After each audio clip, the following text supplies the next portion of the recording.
プラス AI ニュースラボ。さあ、今日のディープダイブ始めましょうか。はい。今回はですね、日本維新の会が提案している衆議院の議員定数削減、これに注目します。特に比例代表の枠を減らすっていう案ですね。手元にイタリアとドイツの、大規模な定数削減の事例を分析した資料があるんです。これがね、日本のことを考える上で非常に参考になりそうで。そうですね。このディープダイブのミッションは、これらの国の経験を通して定数を減らすっていう一見シンプルな改革があなたにとって実際どんな意味を持つのか、そのメリット、デメリットを探ることです。はい。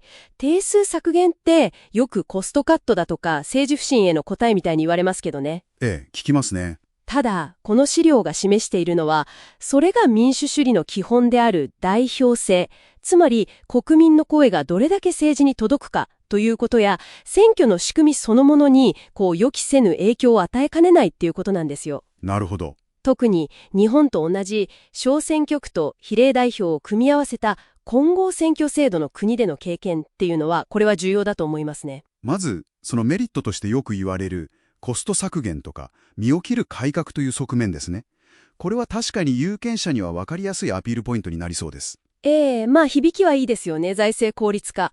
ただ、資料にある複数の研究見てみると、議員削減による節約効果っていうのは、実はごくわずかで期待しすぎじゃないかという見方が結構強いんです。あ、そうなんですか。わずかと。はい。むしろもっと大きな行政改革とか、あるいは企業献金の禁止みたいな政治と金の問題からちょっと目をそらすための、なんていうかポピュリズム的な、大衆受け狙いの象徴的なジェスチャー、そういう側面が強いんじゃないかと指摘されてますね。なるほど。効果は限定的で象徴的な意味合いが強いのかもしれないと。では、具体的なデメリット、罪の部分はどうでしょうか。ここからが本題ですよね。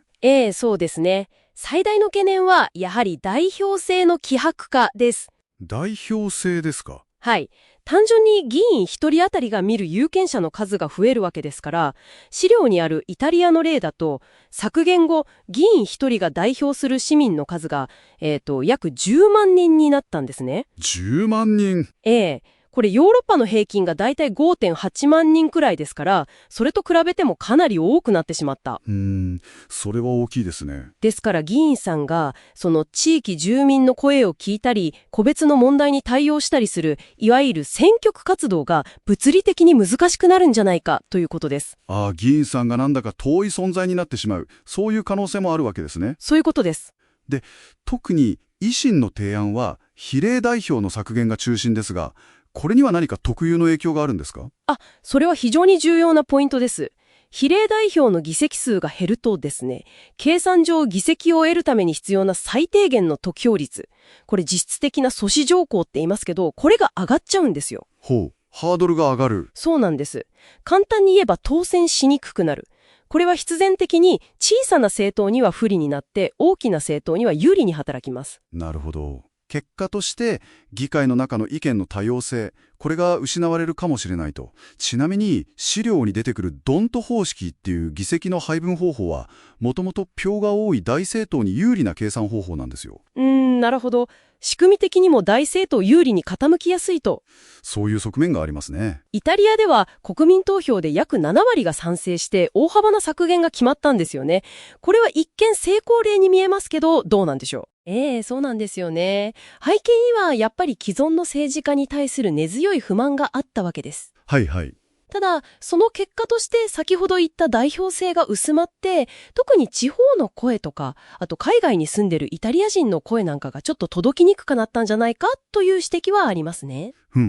さらにちょっと興味深いのは、この改革が成功したぞっていう勢いが、今のメロニー政権の下で首相の権限をもっと強くしようっていう首相公選制の導入とか、そういうさらなる権力集中を目指す動きの、呼び水みたいになってる点ですね。改革が次の改革を呼ぶと。なるほど。一方ドイツですけど、これは日本と同じ混合選挙制度ですね。こちらは逆に議席が増えすぎちゃうっていう問題を解決しようとしたんですよね。はい、資料にもありました。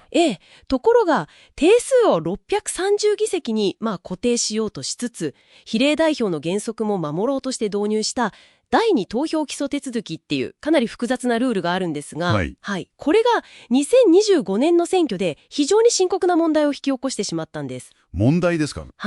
小選挙区で一番票を取って本来なら当選のはずの議員がですね、自分の所属する政党の比例票が足りないっていう理由で、なんと23人も当選資格を失ったんですよ。それは700万人以上の有権者が自分が投票した代表を失うっていうちょっと異常な事態になったんですね。これはもう民主主義への信頼を大きく損なう結果になりました。それは衝撃的ですね。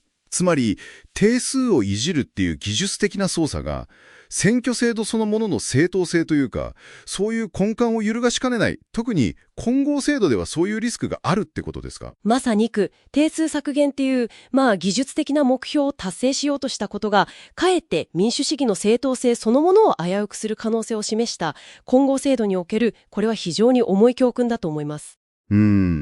では、これらのイタリアやドイツの事例を踏まえて、日本で特に維新が言うように、比例代表の定数を削減するっていうのは、どういう影響が考えられますか？そうですね。まず、イタリアの例のように、代表制の質が低下する懸念。これはありますね。それから、比例の枠が減ることで、やはり小政党には不利で、大政党、特に与党に有利な状況が強まる可能性。さらに、ドイツの教訓から考えると、日本の混合制度の下で、比例だけをいじってしまうと、小選挙区で示された民意と、比例での議席配分の間で何か矛盾が生じて、有権者の混乱とか政治不信を逆に招くリスク。これも無視できないと思います。なるほど。そして、やはり身を切る改革っていうその言葉の裏で、政治資金の問題みたいな、もっと本質的な議論が後回しにされちゃうんじゃないかという懸念もありますね。まとめますとね、定数削減っていうのは国民の政治不信に訴えかける、わかりやすいアピール力はあるんです。ただ、財政効果は限定的だと。むしろ代表制の質の低下とか、特に日本のような混合選挙制度においては、民主主義の根幹に関わるような予期せぬ副作用のリスクが伴うと。イタリア、ドイツの経験はその代償の大きさを示唆していると言えるでしょうね。いやー、非常に考えさせられるディープダイブでした。ありがとうございます。さて、最後に、これを聞いているあなたへの問いかけです。議員の数を減らすっていう、わかりやすい方法以外で、政治への信頼を取り戻して、議会をもっとうまく機能させるためには、具体的にどんなアプローチが考えられるでしょうか？例えば、政治が決まっていくプロセスの透明性を高めること、あるいは、議員の説明責任をもっと強固すること、いろいろあるかもしれません。このディープダイブがあなたがさらに深く考える一つのきっかけになれば嬉しいです。